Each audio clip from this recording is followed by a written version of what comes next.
Quiero llevarlos a leer unos pasajes en el capítulo 11 del libro de Marcos. Vamos a estar trayendo 3 o 4 aspectos que me llamaron la atención sobre lo que sucedía en este capítulo, lo que el Señor nos deja escrito, relatado acá en esta historia. Capítulo 11 de Marcos. Vamos a leer primero 11 del 12 al 14. ¿Lo tienen? Dice: al día siguiente, cuando salieron de Betania, tuvo hambre, y viendo de lejos una higuera que tenía hojas, fue a ver si tal vez hallaba en ella algo. Pero cuando llegó a ella, nada halló sino hojas, pues no era tiempo de higos. Entonces Jesús dijo a la higuera: nunca jamás coma nadie fruto de ti. Y lo oyeron los discípulos. Saben que esta historia se repite en 2 evangelios más, que es en el de Mateo y en el de Lucas. Y yo digo, ¿por qué el Señor se comportó así? Y inclusive a los discípulos les llama la atención y fíjense que más adelante, en el mismo capítulo, pero en el versículo 20, dice que pasaron por la mañana, al día siguiente, ¿no? Y vieron que se había secado desde la raíz, y Pedro es el que le pregunta: mirá, Señor, ¿qué pasó? Porque los discípulos tampoco habían entendido. Y saben que siempre me llamó la atención y el querer conocer por qué el Señor había maldecido a la higuera. Creo que es uno de los únicos milagros en el que el Señor usa su poder para maldecir y no para bendecir, no para construir, sino para todo lo contrario. Pero quiero que estudiemos este pasaje a la luz de la Escritura y que miren que no es casualidad que este pasaje se encuentre en medio de 2 sucesos que pasaron, uno anterior y otro después de esto que pasó. Uno es la entrada triunfal a Jerusalén, cuando todos aclamaban: bendito el que viene en el nombre del Señor, hosana, el Dios de las alturas. Después de eso, vamos a leer ahí en el capítulo 11, versículo 11, dice, cuando está hablando de la entrada triunfal, dice: y entró Jesús en Jerusalén y en el templo, y habiendo mirado alrededor todas las cosas, como ya anochecía, se fue a Betania con los 12. El Señor manda a buscar un pollino, todos conocemos la historia, ¿no? Manda a 2 de sus discípulos a decirle: vayan, pidan el pollino que va a estar ahí atado en tal calle, me lo traen. Tal cual sucedió como el Señor les había dicho. Entra a Jerusalén aclamado por multitudes. Y quiero ir un cachito a Mateo 21, a los mismos versículos.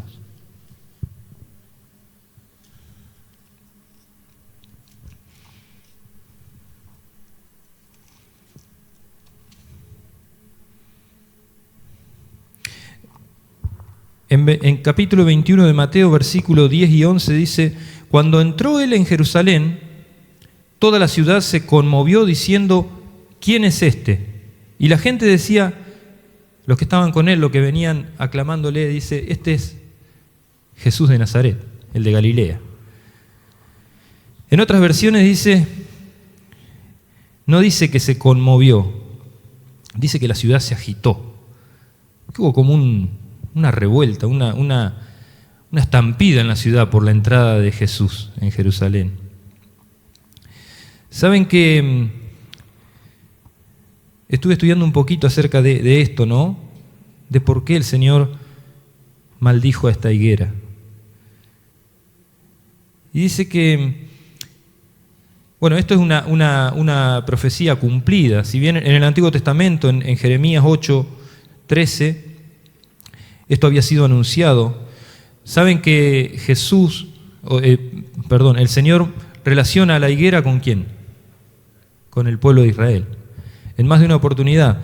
Y no solamente en el Antiguo Testamento, sino también en el Nuevo Testamento. Quiero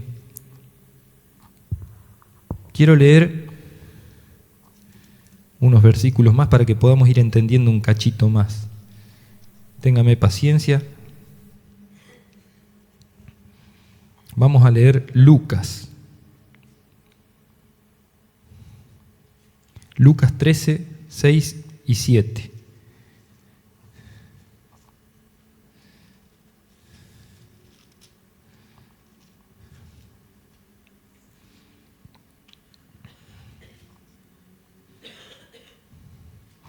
Miren lo que dice. Dijo también esta parábola. Tenía un hombre una higuera plantada en su viña y vino a buscar fruto en ella y no lo halló. Y dijo al viñador: he aquí hace 3 años que vengo a buscar fruto en esta higuera y no hallo. Córtala, ¿para qué inutilizar también la tierra? ¿Cuánto fue lo que duró el ministerio de Jesús? Aproximadamente 3 años. ¿Cuántos años dice que vino a buscar fruto en esta higuera y no lo halló? 3 años. Qué casualidad que el Señor viene hablando, ¿no? Y bueno, después dice que la corten. Yo no le había puesto de título, recién hoy sentado ahí le puse un título a esta prédica. Y le puse: lo que busca Dios en nosotros. ¿Y qué es lo que busca? Fruto. Hemos venido escuchando prédicas del pastor, de la pastora, de todos los que han estado acá, Walter, y hemos estado escuchando mucho sobre los frutos, sobre lo que el Señor busca en nosotros, ¿no? Por lo tanto, esta maldición de Jesús a la higuera debemos entenderla como un símbolo del juicio de Dios sobre la nación de Israel, pero no quedarnos ahí. Era un cambio de pacto. Israel confiaba en sus obras, confiaba en los ritos, en los rituales, en lo que hacía, y había dejado de tener fe, de creer en Dios. Se apoyaba más en sus tradiciones. Pero así como el Señor vino a buscar fruto en la higuera, en la nación de Israel, y no lo halló, también nosotros como iglesia debemos llevar fruto. Entonces yo puse 2 o 3 aspectos ahí que me llamaron la atención y quiero compartirlos con ustedes. Antes de eso quiero leer Mateo 21, del 40 al 43.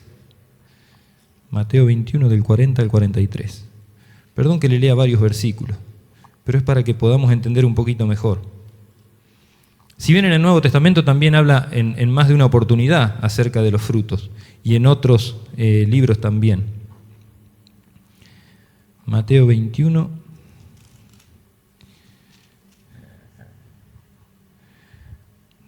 del 40 al 43. Dice: cuando venga pues el Señor de la viña. Ahí está contando sobre los labradores malvados, ¿se acuerdan, no? La historia. Mandan a trabajar y dice que el Señor después viene, manda a buscar los frutos de esa viña, y los labradores agarran al criado, al que venía a buscar los frutos, le dan una paliza y los mandan de nuevo. Y así otro, y después ¿qué hace? Manda al hijo. Y al hijo lo matan. Entonces dice: cuando venga pues el Señor de la viña, ¿qué hará a aquellos labradores? Pregunta el Señor.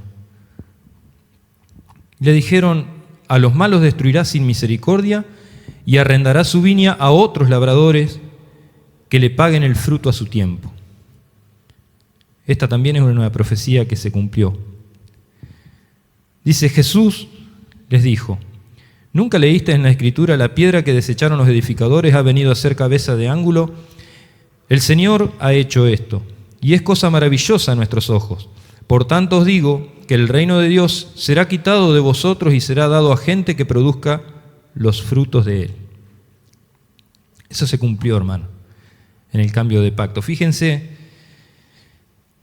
una de las cositas que me llamaron la atención sobre esta maldición de la higuera, yo puse: ¿por qué buscó frutos? ¿por qué Jesús buscó higos si en el mismo pasaje dice que no era tiempo de higos? Yo no podía entenderlo. Entonces me puse a investigar un poquito. Y fíjense que cuando sale contando esta historia acá en Marcos, dice, al día siguiente, después de haber entrado en Jerusalén, dice que llegan a la tardecita, a la nochecita del todo, ven lo que pasaba, lo que sucedía en el templo, y no quiso meter mano ahí el Señor. Dice, me voy a descansar tranquilo, mañana vengo y me encargo del asunto. Se fueron a Betania, seguramente a la casa de María, de Lázaro, porque eran muy amigos. Y dice que al día siguiente, cuando salieron de Betania, tuvo hambre. Entonces lo primero que encuentro ahí, que el Señor tuvo hambre, muestra el lado humano del Señor. Y esta expresión significa, o se refiere, no al proceso digestivo, porque si no, ¿cuántos tenemos hambre y empezamos a maldecir a cualquier cosa que se cruce, no? El Señor tuvo hambre, dice, tenía un fuerte deseo de encontrar algo de fruto que diera gloria a Dios en Israel. Dice que tuvo hambre. Se refiere a ver, durante 3 años había estado investigando a ver qué salía, si ellos daban fruto de estar con el Señor. Fíjense que dice, al siguiente día, cuando salieron de Betania, tuvo hambre. También nos muestra la naturaleza humana de Jesús, ¿no? Pero era porque quería llamar la atención de los discípulos para que aprendieran algo. Lo mismo que hizo también con la purificación del templo, que ocurre inmediatamente después de este suceso. Dice, viendo de lejos, en el versículo 13 dice, viendo de lejos a la higuera, viendo de lejos una higuera que tenía hojas, fue a ver si tal vez hallaba en ella algo. Yo me imagino caminando así, si ven una planta, era una higuera ya que podía producir, no era una higuera chiquita, se imaginó el Señor que podía haber fruto. Y estuve investigando y dicen que hay una clase de higuera que produce frutos durante 10 meses en esa región. Y también la otra higuera, la común, dice que al llegar la primavera, por marzo, empieza a salir las primeras hojas, y junto con las hojas salen unos pequeños nódulos. Y esos nódulos son comestibles, tienen un nombre, pero no se me quedó grabado, tienen un nombre. No se llaman higos, tienen otro nombre. No decía ese exactamente, pero bueno, pongámosle. Es como son higos pequeños, pero son comestibles. Y aún si no era ese tipo de higuera, era la otra que producía hasta 10 meses durante el año, ¿no? ¿Y por qué el Señor pensó? ¿Por qué creen que el Señor pudo haber pensado? El Señor era el Señor y sabía que no había. Quería mostrarle algo a los discípulos, pero ¿por qué creyó que podía encontrar algo? Por la apariencia. Fíjense que dice acá, viendo de lejos, y si la vieron de lejos era porque se veía un follaje hermoso, la higuera resplandecería ahí de hojas. Dice que si esa higuera si no tenía esos pequeños nódulos, esa higuera era estéril durante todo el año después. Entonces, viendo de lejos a la higuera, si la vio de lejos estaría repleta de hojas, se habrá llevado una impresión bárbara, como los discípulos también, y dice que se acercó más. El Señor estuvo 3 años cerca de su pueblo para ver si encontraba algo. Y al acercarse más, con deseo de hallar en ella algo, dice, pero cuando llegó a ella, nada halló sino hojas.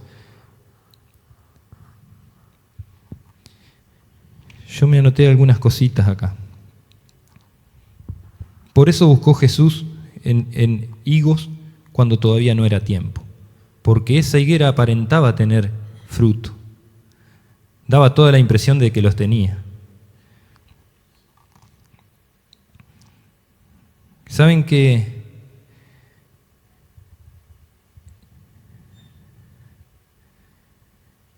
el Señor todavía está buscando en su iglesia, pero no que aparentemos que demos fruto? Y otra cosa que anoté, que la falta de fruto lleva al juicio.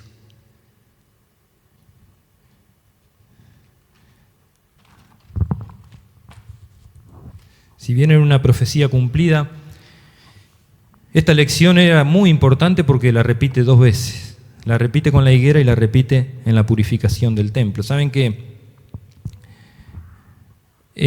Así como les decía recién, no es casualidad que esto el evangelista Marco lo haya escrito justo en medio de estos 2 sucesos. Los mismos que lo aclamaban y decían gloria a Dios al que viene en el nombre del Señor y hosana y qué sé yo, 4 días después estaban gritando crucifíquenle, porque esa fue la última semana del Señor antes de ir a la cruz. Saben que todos los rituales bien organizados, perfectamente organizados en el templo, los cambistas, los que vendían palomas, todas las cosas que se hacían, las tradiciones que los judíos tenían y en las que se apoyaban, no hacían más que esconder la verdadera vida espiritual, una falsa espiritualidad, una falsa verdad espiritual.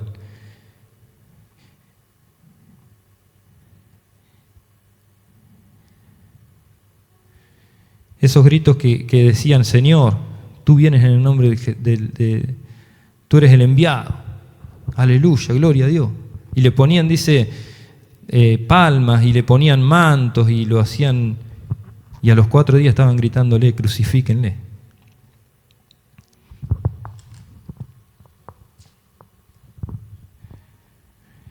Saben que el pueblo de Israel tenía la responsabilidad de estar vigilante y de dar fruto. Es la misma misión que le encomienda Jesús a sus discípulos. Todos conocen la purificación del templo cuando el Señor echa afuera, voltea las mesas de los cambistas y hace un desastre ahí y les dice, mi casa será llamada casa de oración y ustedes la han convertido en cueva de ladrones. Y también en eso me llamó la atención, ¿por qué el Señor dice cueva de ladrones? No les dice ustedes son ladrones. La cueva de los ladrones es donde ellos se escondían. Y en eso habían convertido la casa del Señor. Se escondían detrás de la religión, de la falsa religión, de los ritos, de las tradiciones.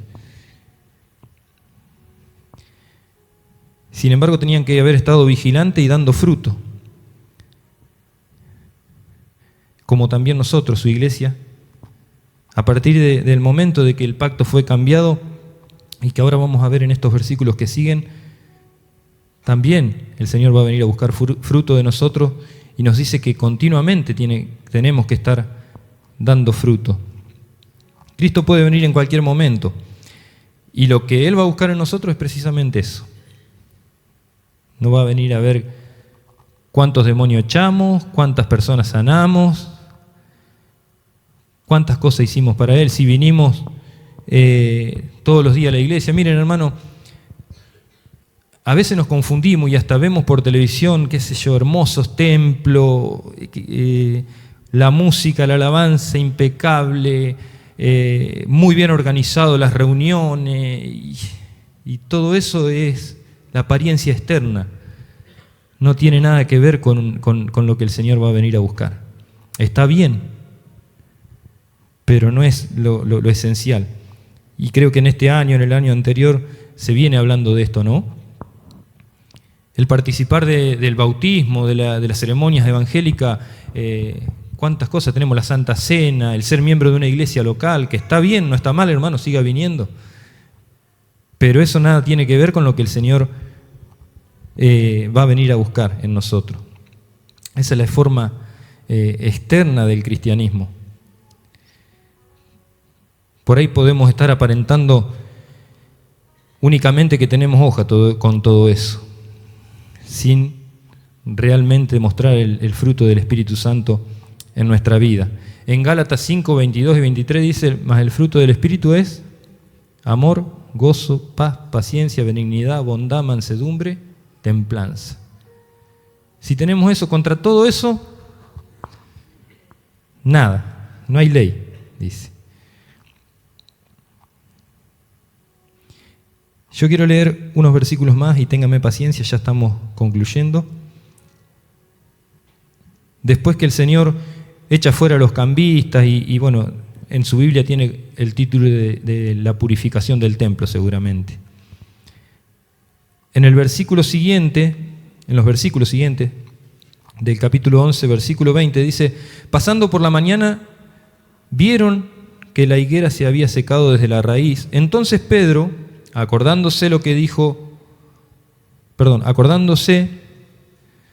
le dijo, Maestro, mira, la higuera que maldijiste se ha secado. Respondiendo Jesús le dijo, pareciera que acá cambia de conversación completamente el Señor. Pero acá les estaba hablando del nuevo pacto y nos está hablando a nosotros.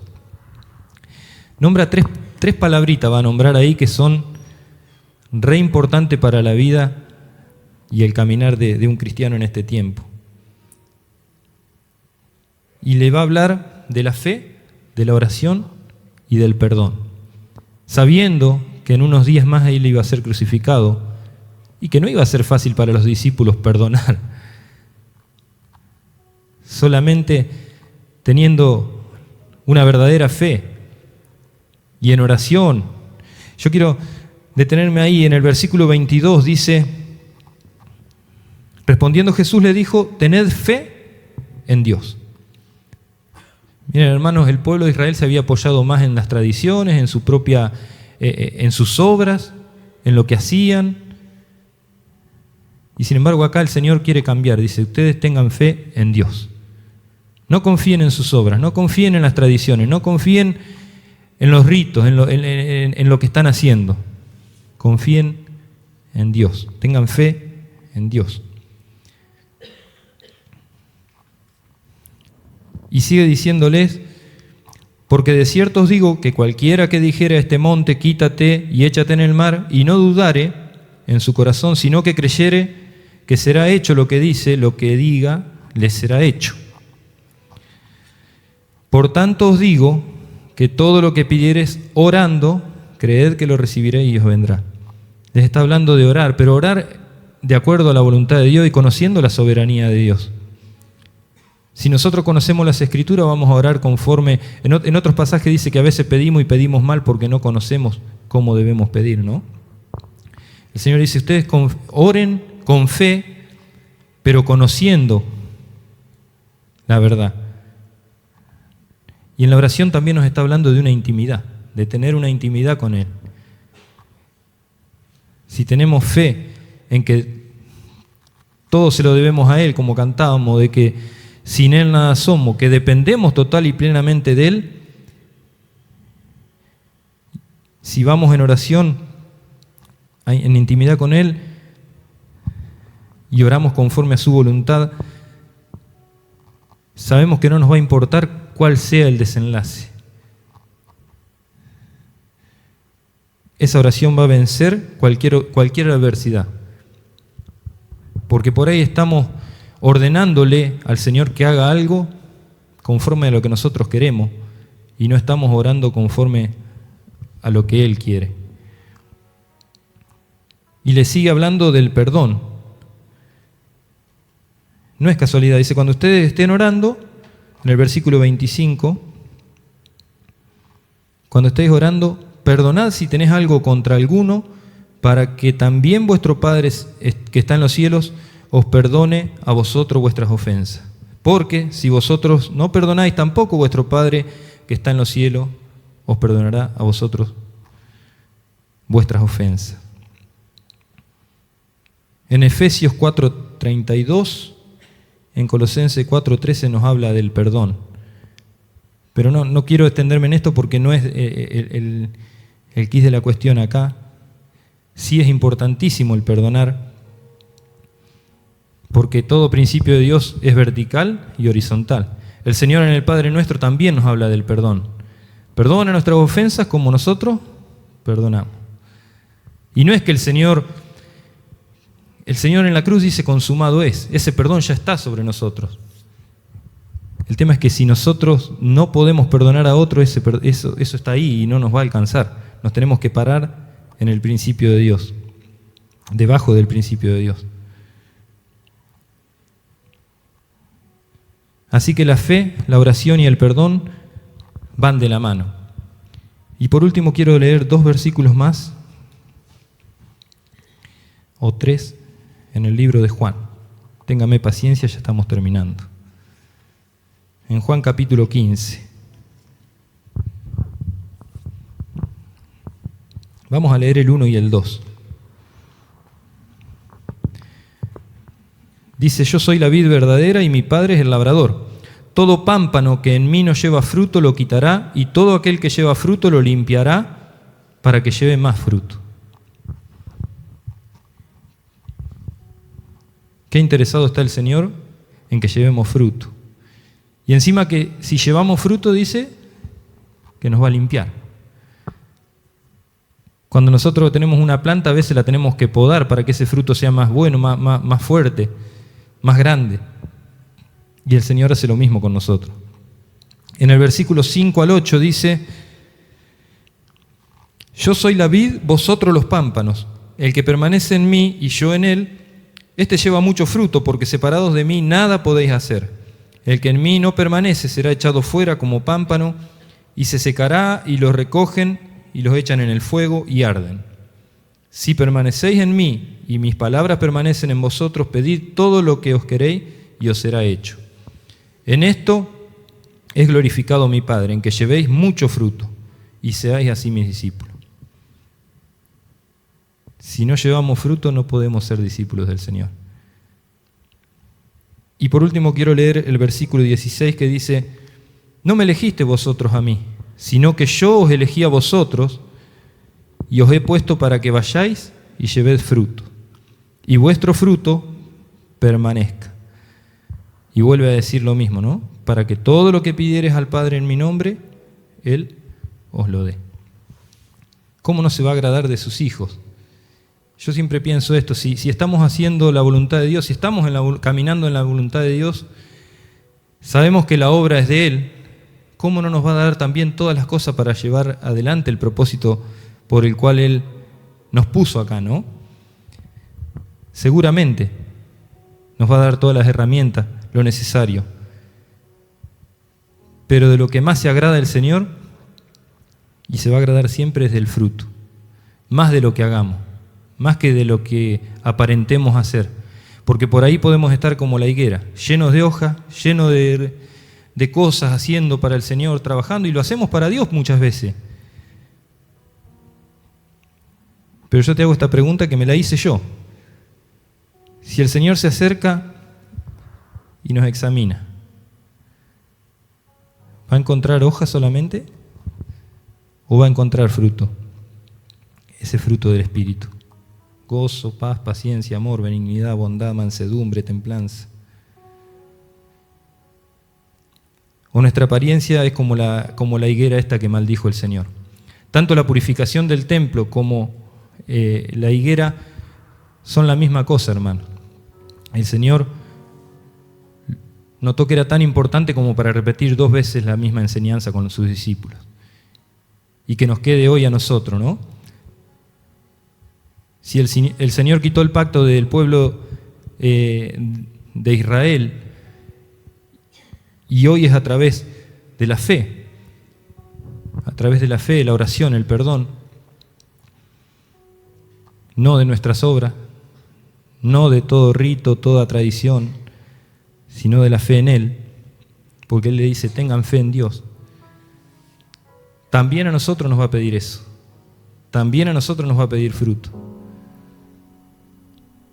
Y hoy es el tiempo de darlo. En todo tiempo. Hay otra en algún lugar de la Biblia, ahora no recuerdo dónde, dice a tiempo y fuera de tiempo. Cuando fuere tiempo y cuando no fuere tiempo. Entonces ahí podemos entender por qué el Señor maldijo a la higuera. porque tenía toda la apariencia la higuera de haber tenido fruto. Que no seamos solamente, que no aparentemos tener fruto, tener buenos templos, tener templos gigantes, que entren 1.000, 2.000, 3.000, 10.000 personas. No está mal, ojo, pero que no sea solo eso, que no sea una apariencia solamente externa. Que si el Señor viene y examina más de cerca, como lo hizo con la con la higuera, no lo decepcionemos. Así que yo, ahí donde estás, quiero que, si querés sentado y si no, si querés ponerte en pie. Quizás hay personas que están por primera vez escuchando lo que el Señor nos ha dicho en este pasaje. Quizás has venido por primera, segunda, tercera vez a la congregación, o quizás hace 20, 30 años que estás acá. Pero que podamos tener la confianza de decirle: Señor, mirá, le he venido errando por ahí. Me he llenado de hojas, haciendo cosas que por ahí pensé que estaban bien. Pero hoy entiendo que lo más importante es lo que sale. El otro día hablábamos de una esponja. Cuando la esponja la apretan, ahí se ve lo que larga. Si nosotros somos como una esponja, cuando la situación aprieta, cuando la adversidad se acerca a nuestra vida, ahí es cuando más debe aparecer el fruto del Espíritu. Así que yo quiero orar por aquellos que hace un día o dos que vienen a la iglesia, pero también por los que hace 30 o 40 años que estamos en el Evangelio, o 20. Padre, te doy gracias por esta tu palabra, Señor, porque tú nos refrescas a cada momento, Señor, cómo quiere que caminemos.